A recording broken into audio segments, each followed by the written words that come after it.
நமது இல்லங்களில் தண்ணீர் தட்டுப்பாடு வராமல் இருக்கவும், நீர்வளம் பெருகவும் இந்த ஸ்லோகத்தை அனுசந்திக்கலாம்.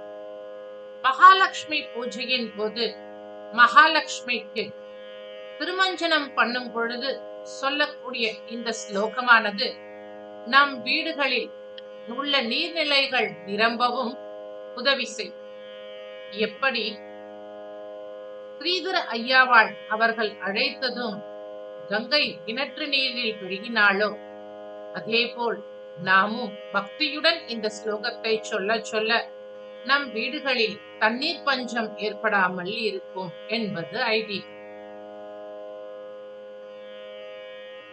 காவேரி சலிலம் புண்ணியம் கங்கா துங்கா ஜலான்விதம் பக்தியா மயா பிரதத்தம் ச லஹ்யதாம் கமலாலயே.